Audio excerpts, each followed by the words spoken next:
thank you all very much for coming. As you can see, it is probably the broadest and largest topic possibly of the entire couple of days. So we're going to try and distill some hopefully valuable conversation into our 45 minutes. We'll try and leave a few minutes for questions at the end. So if there is anything that you'd like to ask, then please do keep it up your sleeve.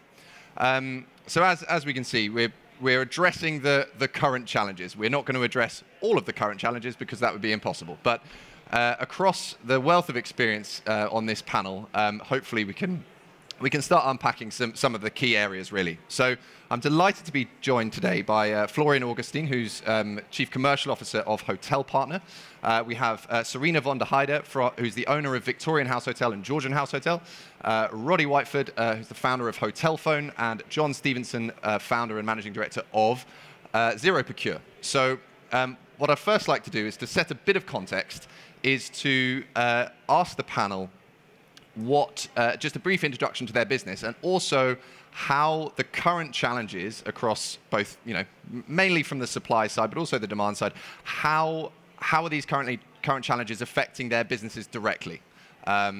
So if I might start with you, Florian. Hello. Thank you for having me, Harry. Nice to have such great colleagues on this panel.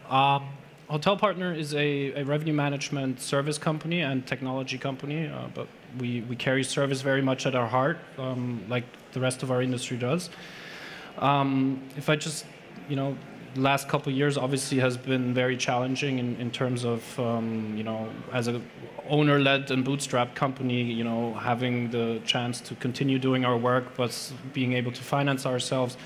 But that went rather very well. We have a great retention rate, and we were lucky enough to actually grow in the last 3 years, and had the last quarter was the best quarter in company history. So we're very much looking toward a very bright future.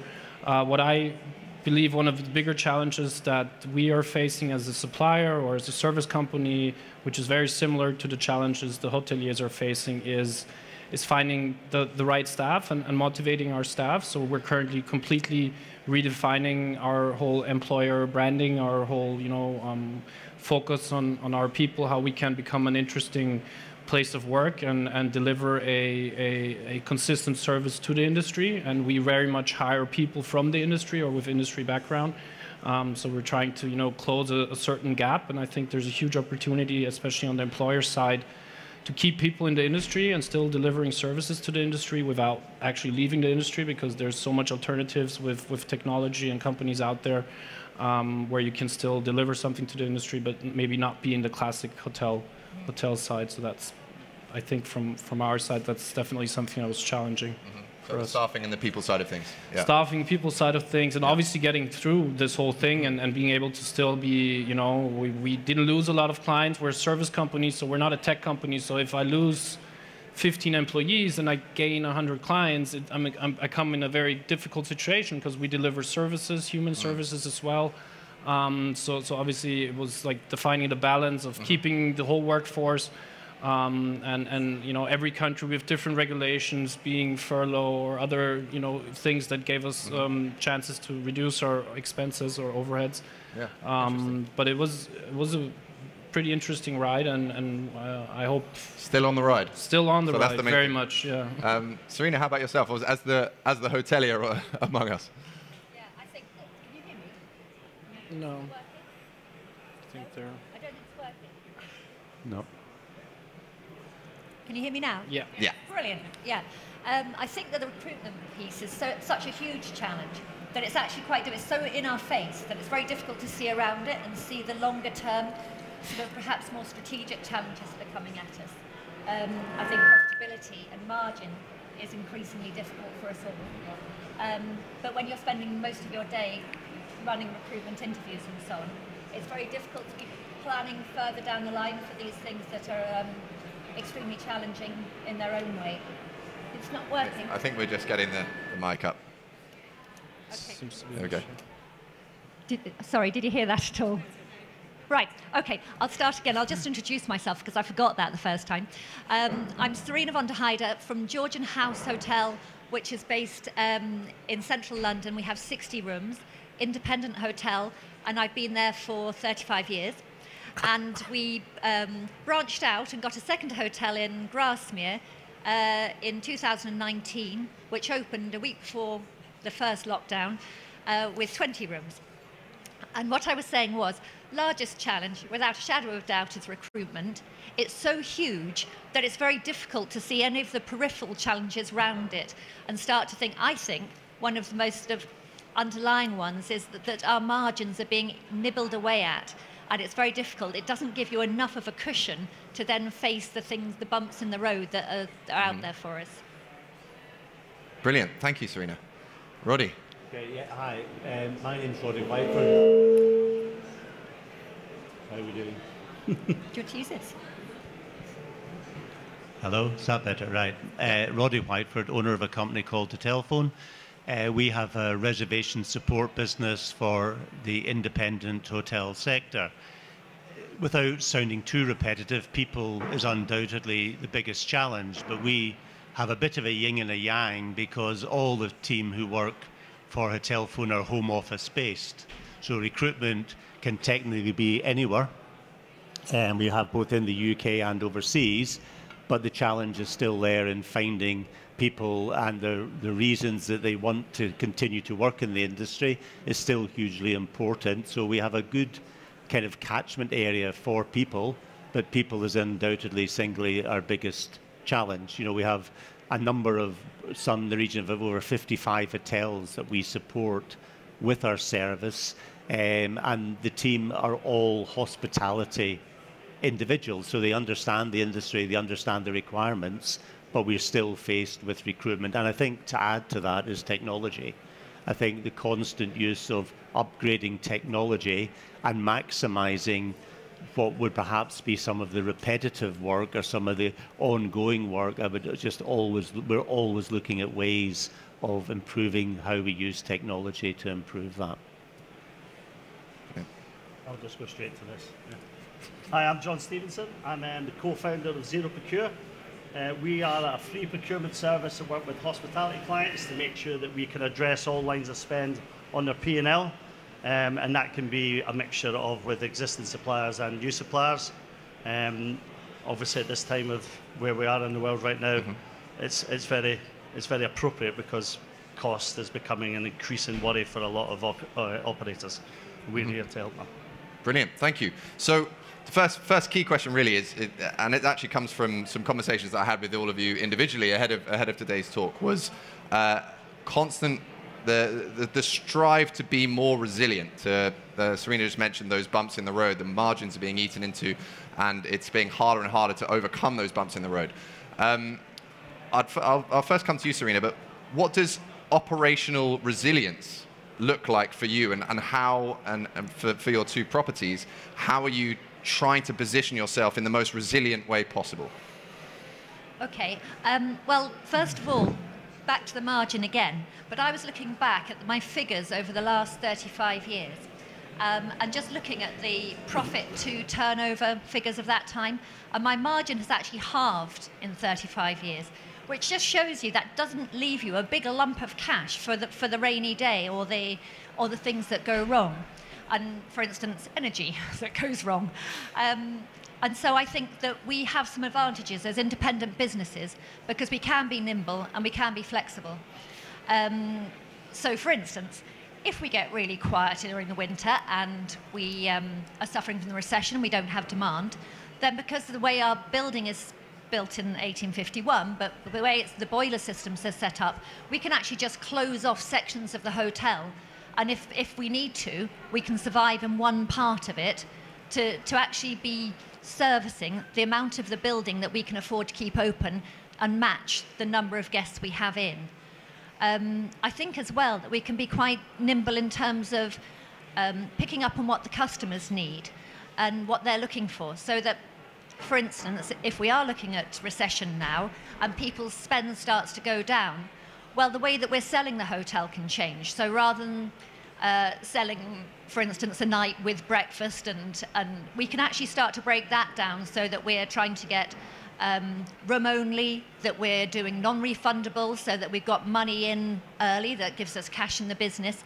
There are different ways that we can break down the different elements of what we do to try and make it more attractive to people on a lower spend. During COVID, we actually cut off part of a different part of the building, rebranded it as a different hotel entity, and then sold it as a like Georgian house light type product. And I think this is the kind of thing that independent businesses have the freedom and the agility to do. Yeah, almost the independence is the superpower almost. It is. You had a really interesting point when we spoke about the single-use plastics, just to demonstrate the agility of the smaller property. Yeah, probably about 5 years ago, we took the decision that we wanted to use the larger dispensing refillable bottles for toiletries because of environmental reasons. So we didn't have, throwaway plastic in the business. But at the time that we took that decision, we decided to do it, we researched it, and we implemented it within 3 months. And at that time, a big hotel chain made a big announcement that they were going to be, by 2021, phasing out all their single-use plastic in the rooms. I was like, how can it take you 4 years when it took us 3 months? So I do think we have that ability to be able to turn things around quickly. Interesting. And I think a point that you made there around the Georgian house light, right? The having to think about people trading down when customer confidence decreases. From a revenue management perspective, how do you feel partners like that can kind of get involved and support that resilience there? I mean, Serena mentioned it a perfect example. It's understanding strategy and having a strategy in place for any given reason. We've been doing this since 2006, so we've been around for some time. We've seen the one or the other crisis, and if you react quickly to the changes in the market dynamics with a strategical approach and know how can I maybe fill my property with a less higher ADR, but maybe with with guests with a longer stay, average length of stay. Creating a strategy and incentivizing and being more competitive with my 4, 5, 6 nighter stays, and creating value through that and reducing costs as well. There's a very big strategic point in revenue management that needs to be considered when doing professional revenue management, is understanding the whole part of the business, the distribution side of the business, the pricing side of the business, and then creating something that works with the hotel in question. And we saw it especially during the pandemic, relying on a system-only approach where there's no human interference or human strategy behind it. We saw it in London when the pandemic hit. The first couple of weeks, a lot of properties were in room prices which were completely detached from the demand in the market, because their system was doing a historical approach and saying you have to be this high because last time at this period you were selling for £400, but currently there's a demand, almost no demand, and you're still selling for £400. So basically you need this connection of human and machine and understanding strategy and having a strategy for every scenario in which you then take out and say, okay, we'll try something new and something different. I think that drawing from historical figures, and it doesn't really set us in the best possible situation here, mainly because if you're purely drawing from that and there isn't that human element, you're never truly challenging the underlying principles of what you've done. And when I was speaking with John ahead of this, you were mentioning that from a procurement perspective, certainly with properties in growth mode or scale mode or whatever, the procurement element is something that's very rarely challenged. It's almost assumed, but actually no one thinks, oh, group buying power, are we in the right place? And it's only potentially too late that perhaps people have that procurement strategy. Would you agree with that? Yeah, I mean, every business has some form of procurement strategy. Either they do it themselves, they hire someone to do it, they use an outsourced company, and all of those types of situations have the merits. But I think when you get to a situation like we're in now, you might need to employ more than one strategy at the same time. Yep. You might want, if you have an internal resource, you might want to be bolstering that with external resource, because an internal resource will have the buying power of whatever operation they're at. By using external resource, they can maybe galvanize the buying power of other businesses, and that gives them an opportunity to maybe get pricing that might not be able to achieve on their own. Okay. Yeah, interesting.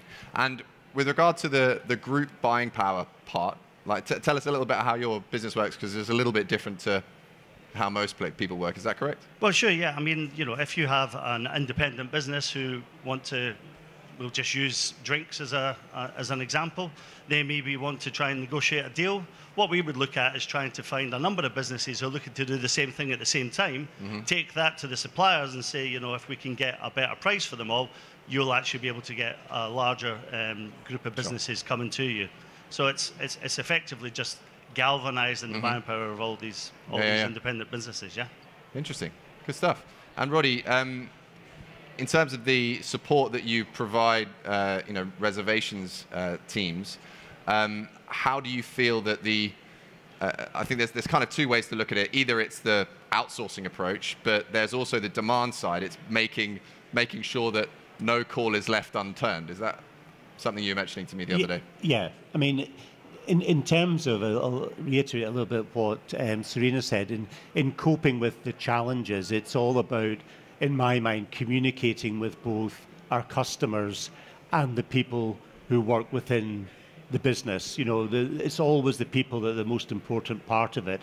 And when they're all remote working, communication becomes even more vital to make sure they're aligned to kind of what you're achieving or what your customers are changing or what they're looking to change. But I think if you hold true to the values of your business, then it comes good in the end. And I think throughout the last 2.5 years, everybody has been challenged incredibly. But if you have kept true to what you believe in, then I think, you know, the businesses are in a stronger place today than what they were. And do you think, I want to ask, is there a flip side to outsourcing too much? I don't know. There are certainly challenges in outsourcing. Yeah. I think you have to, as an outsourced company, we outsource some services as well. So we've looked at, does that give us better value? I think you must be absolutely clear in what you're looking for in outsourcing and get that clarity right up front, because if not, you can sometimes spend more time managing the outsourcing company than what the cost would have been employing yourself. Serena, were you speaking briefly about the you know, in-house, you know, housekeeping? I think there's always been a kind of core team that was fairly robust through, you know, it's been in place for a long period of time. So how would you necessarily make a decision of what to outsource and what not to, and how do you perhaps set up those external relationships as best as you can? I think everybody's got their own sort of opinion on where they stand on this, but for me, I'll outsource jobs, but I won't outsource people. Okay. Because I am very happy to outsource work with somebody for our yield, for instance. But I think that I think that outsourcing our housekeeping leaves us vulnerable, that if we create our team and grow our team and develop the people in our housekeeping team, it gives us the resource to feed the rest of the business. And then when times get tough, you have that loyalty to you and not to an outsourced partner. Yeah. If I may add, I think that's a very important remark Serena made, is you need to be aware of your own strengths. What am I good as an independent hotelier or as a general manager who's being hired by an owner? What is something I can bring to the team? What team do I have on site, and what strengths can we then foster, keep in-house, and what really makes sense to outsource and to have like a standard and a high level of service which outsourcing can provide. You know, it also makes you less prone to threats, because if you, for example, what we do is we can technically replace a revenue manager. If someone has a revenue manager who takes care of their whole top-line revenue and that person goes sick, leaves, goes to another hotel company, you're opening yourself to a huge risk and to a huge threat. We recently took on board a client in Amsterdam who was looking for someone for 18 months. And I mean, going 18 months without someone who's really optimizing your yield or your potential yield is hugely, can hugely be fatal to many businesses. So you really need to identify the areas where are we good in, which we want to foster, and then create a great environment for these people. And I think that's a topic we'll come to as well, is how can we keep people in the industry and motivate them. And I think that's really also identifying how can we foster as an employer. Yeah. What are we good at? Absolutely interesting. I think the one of the things, Serena, you were mentioning before was from a procurement perspective, like the local suppliers, is the local supplier more going for those low carbon footprint options? Is that going to be more resilient or less resilient? And that resilience part, it'd be interesting to, I guess, hear from John a little bit, to hear from a consistency of supply and this resilience to change. How much does that need to factor into a procurement strategy? Yeah, I mean, I think we have to understand what individual operator strategy is. Some of them will be pinning, their business model on using local produce from local suppliers and all that sort of stuff. And then the best that you can do then is to make sure that they're aware that the pricing they're getting from these suppliers is that where the market is right now. Yeah, but some people will understand that some things are more of a commodity, and it won't really matter what name's on the invoice at the end of the day. So therefore, it's just about being smarter. Every business right now just has to be aware that price increases are coming across the board. I mean, because the things that are going on in the world affect just about every single part of the supply chain. Can people forecast for that? Can people forecast and plan for this, or is there just going to need to be an acceptance that there is no planning for it? I think if they can, you should give me their phone number, because it's probably the only person that I could hear that could do that accurately. I mean, people can make their best guess, but the simple fact of the matter is, 4 months ago, you wouldn't have been able to understand that French fries have gone up by 40%.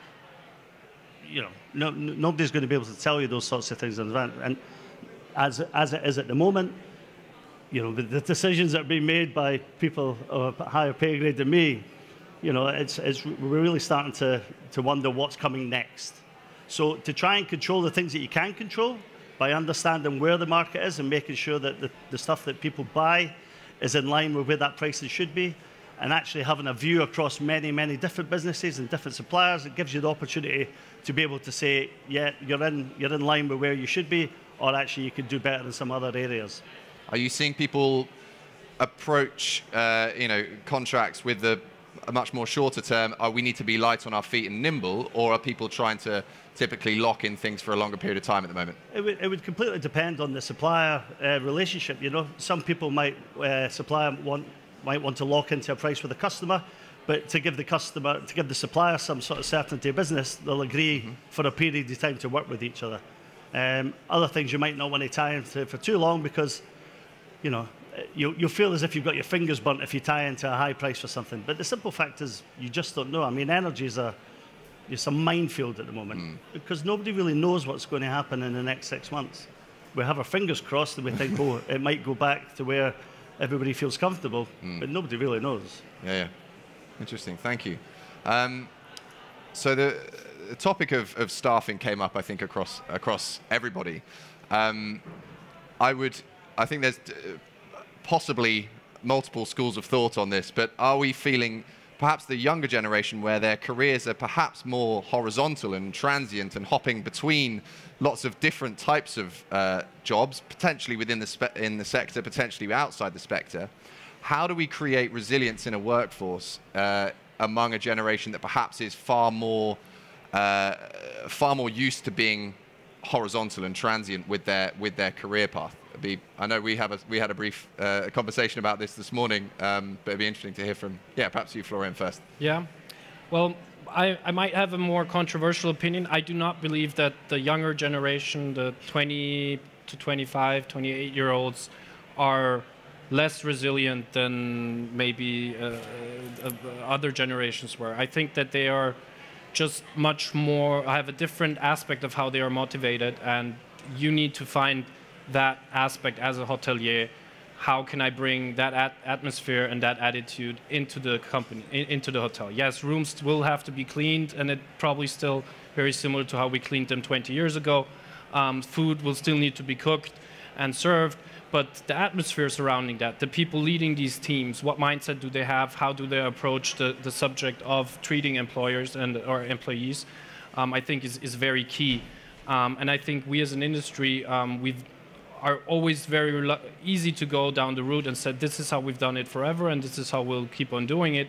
And I think that mindset is slowly but surely changing, and it's being challenged consistently, especially with the upcoming hotel suppliers on a digital basis.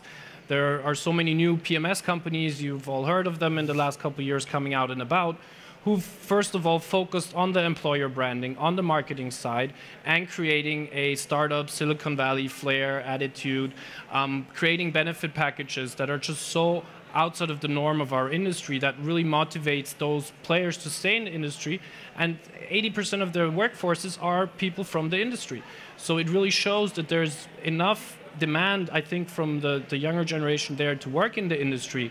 I think a lot of people, and especially independent hotels, who obviously are lacking the big corporate decisions where also funds are being put aside to focus on that, because it's a deficit, as we see Marriott, Hyatt, and so on in the last couple of years focusing on, that independents need to kind of evolve themselves to that kind of environment and create an atmosphere where those people are challenged and like to work in. And that's, for us as a company, something, as I said, we're not a new tech startup. We've been around for 2006, so we've constantly evolving and changing as well, and trying to adapt to those needs, and that attracts talent, in my opinion.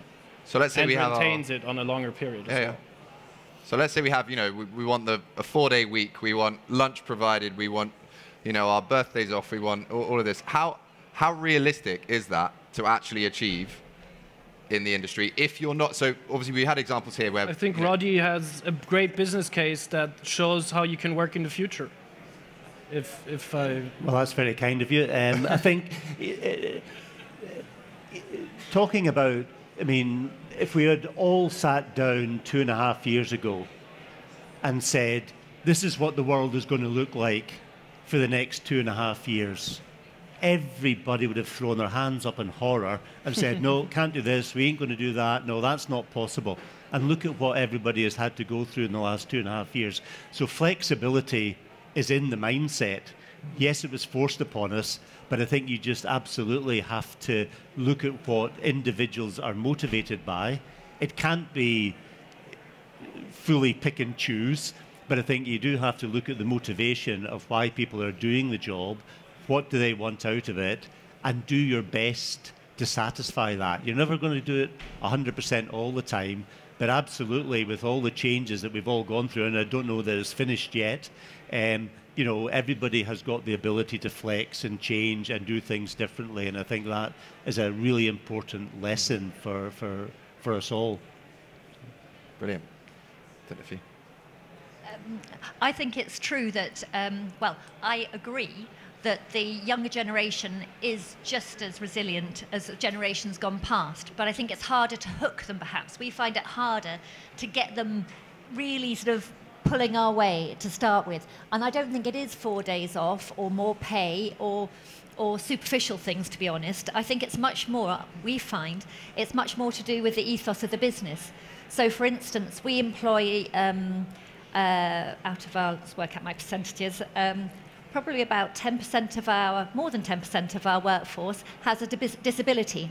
And that's something that has helped us to recruit young people because they really like the idea of working in a place like ours. And the same with sustainability. So I think actually that a lot of our young workforce is the things they really care about are the really important things. And it's about harnessing that and getting them involved in that and showing them they can make a difference. That's the kind of thing that hooks them, and then they really stick. Yeah. Brilliant. No, I think the sustainability is a really good point, because actually we know the hospitality industry needs travel, but we need to find out a way of being able to allow people to still travel and enjoy all the benefits of hospitality as well. So I think, Serena, you're right. It's about the values of what younger people are looking for, which is different. My generation was different to the previous generation, and we just have to work with it. I think also that a lot of people are not defining themselves across how much they earn or how many hours they made billable or whatever, which might 10 years ago would have been something people like to boast about, or which was important in your peer group. I think nowadays it's much more, as Serena said, it's how do I identify with the values of the person I'm working for. So the person who's hiring should really think, what values do we want to represent? Not like 10, 20 years ago when mission statements were created, put on the homepage. They really need to be followed through the whole, chain from up CEO to the traineeship level, and it needs to really be felt. And then you have a long-term business or long-term employer relationship. Absolutely. Yeah, John. Previously, I used to own a cleaning company in the hospitality space in London. We worked with 125 different operators. And by far and away, the least turnover of staff was in the places with the best culture. And that stands either side of the pandemic. Businesses that have got a good culture, to what you were saying, that they will retain staff far better. And, you know, happy staff, they're not going to leave. Absolutely, absolutely. Right, so we've touched quite a lot on the supply side, on the how we can, you know, shape our product to be flexible, ideally, and to be resilient. Let's just touch briefly on the demand side, and perhaps if I might go to you, Roddy, first, in terms of what people are expecting when they are calling up, and with customer confidence decreasing, disposable income going down. How do you think that's going to affect our operations going forward? I wish I knew. Sorry? I wish I knew. Yeah. Demand is still out there for what we experience. We're handling 15,000 calls a month coming from hotels that on an overflow situation. So there is still demand out there. The price point is still good, you know, but lead-in times are incredibly short. Okay. People in our world are booking this month, at best the beginning of next month, you know, and so it's still kind of a bit of a contradiction to what you might hear in the outer world, that people don't have the disposable income, but there is still money being spent on leisure demand, and it's trying to, just as I've said earlier, be flexible and respond to each of the different hotel clients, what they're doing to either stimulate that demand and then respond to it, which is not an easy task because they're doing different marketing campaigns based around what that particular business is faced with. But, you know, in my mind, there's still demand out there, and we're in a good position at the moment, ironically, to be able to support the businesses that we work with. So a bit different to perhaps what you might be thinking. Okay. Brilliant. Interesting. Would you anything else? Would anyone else like to add anything on that? Or Well, all okay? just from, if we look at 500 plus hotels on a daily basis that we work for, if I look at the last 3 months, and then I look at the papers, as you said, Roddy, it's completely two different stories. So currently we've had Oktoberfest in Munich the last couple of weeks. We have Expo Real, which is a big event in Munich, at this week going on. And rates have never been higher, demand has never been higher, occupancy has never been higher. So there is still this pent-up demand, which is like people catching up and doing things and spending.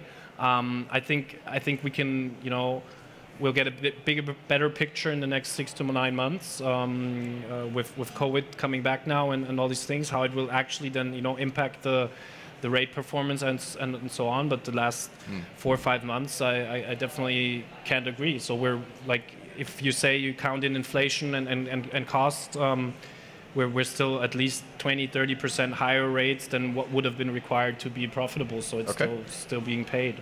Sorry, I just want. Yeah. What I would say is look at where the channel that your customers are giving you that demand from, and manage it and resource it and analyze it and capture it, whether it be OTAs, whether it be phone traffic, emails or whatever. Really understand what channels are working for you and resource that accordingly.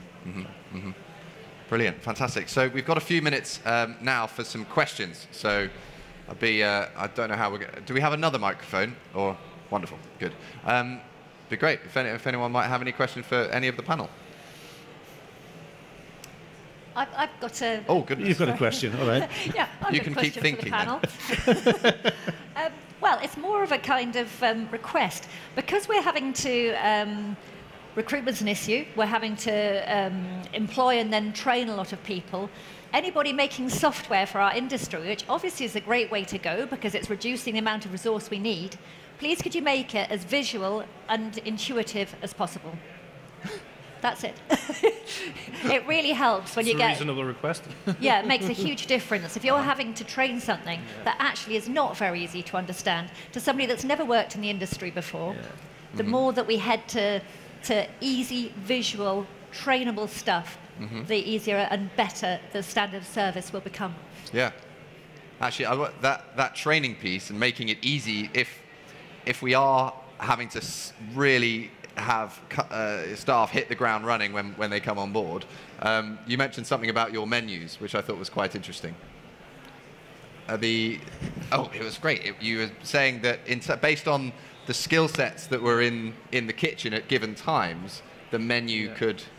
Oh, so we kind of flex them. Yes, we have actually, because of the staff shortage that we experienced recently in our kitchen staff, we've actually had to reduce and make our menu more simple so that we don't need such a high level of skill to be able to resource it. Right. Yeah, I just thought it was a really interesting way of, thinking around those problems. Yeah, we just have to cut our cloth to fit what we've got. But very interesting, though.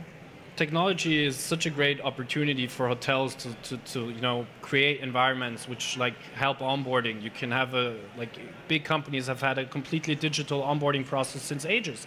It's nothing new. It's super easy. It's learning. It's gamification pure, and you can really get people up and running really fast. I just think that there's so much technology going on right now, especially in our space and also in others, that it's really hard to find out what is the right fit for us and what do we actually need, and not the other way around, the others telling me you need this and this, but actually understanding what do we require. I think that's very, very complex. But there's a lot of good companies out there that help you in that way, and finding what's right for you in the tech stack sense. Yeah. Interesting. Fantastic. Has anyone thought of anything yet? Oh, yes, thank you.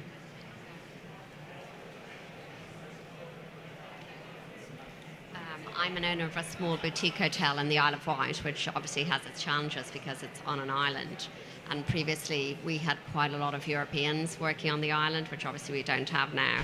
And our ability to draw staff from the island is quite limited just by it being surrounded by the sea.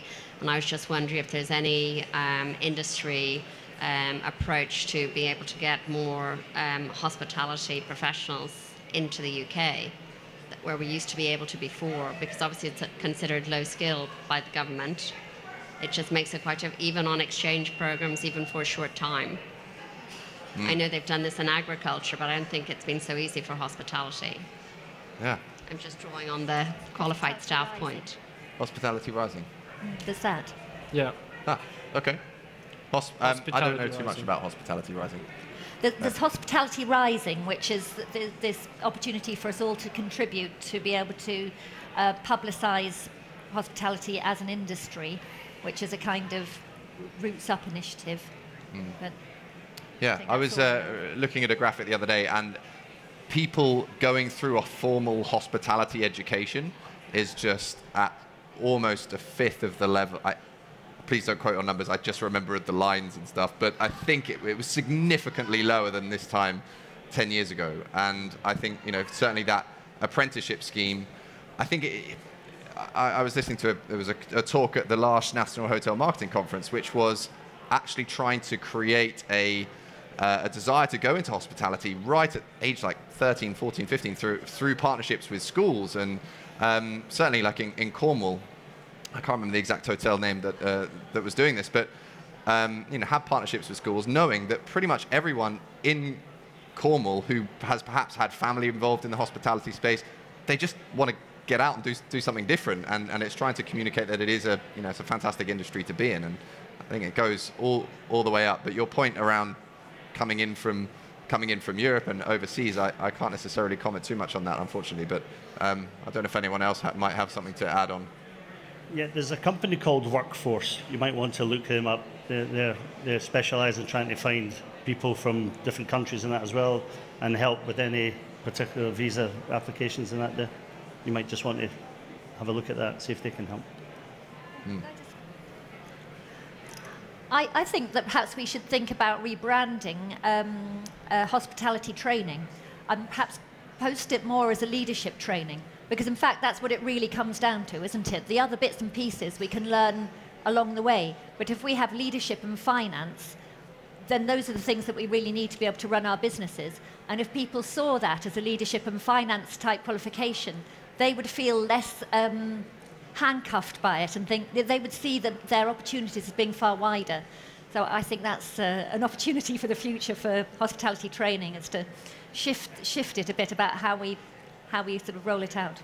Brilliant. Wonderful. Thank you. Any other questions in the room?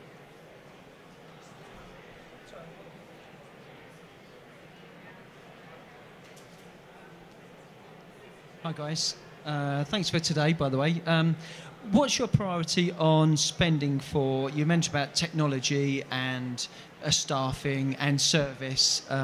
What about when it comes down to refurbishment and interior design? How do you see that affecting your spend? What's your priorities there? Is it about having better technology? You think that people come to you, or do you think it's better that the environment is more interchangeable and more unique? What would be kind of your solution to that, or your priorities? Yeah, I don't think it's an either or, because for us, we're a sort of designy type hotel. So if we get old and tired, we can drive as much business as we like, but it's going to be unhappy business and our ratings will fall and then we'll have nobody. So we have to carry on, like the Severn Bridge, you know, redoing it and redesigning it, keeping it fresh and beautiful. But at the same time, I look at every kind of technology spend as how quickly are we going to get the money back on this, and how many people are we going to be able to, how much resource are we going to be able to rechannel and redirect and put into somewhere where it's customer facing. So yeah, separate decisions. But it is really difficult if you aren't getting an awful lot in the first place, isn't it? We're still recovering. Thank you. So can I ask one more question? Sorry. Can I add to it? Sorry. Sorry? I might add to it. Oh, sorry. Yeah. Before the next one. I would say that technology should never be seen as a substitute to the service and experience that you're giving people. And I think you can often get blinkered by all these, amazing products. They're very shiny, very compelling. But how much does that resonate with our actual ability to deliver an amazing experience? And quite often, if let's say you're in a luxury property and you go with a messaging solution that pops up with, oh, hi mate, like, is that really us if we're trying to sell a really exclusive luxury experience? No, but we followed the shiny system, and and so I think it has to be who are we? What is our experience, and how can technology facilitate that? Enable, yeah.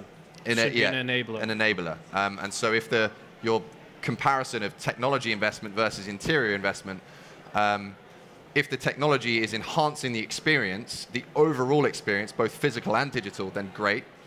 If it's not, and it's channeling people almost into a technological experience that isn't conducive of the overall that you're trying to achieve, then I'd say that should fall further down the priority list.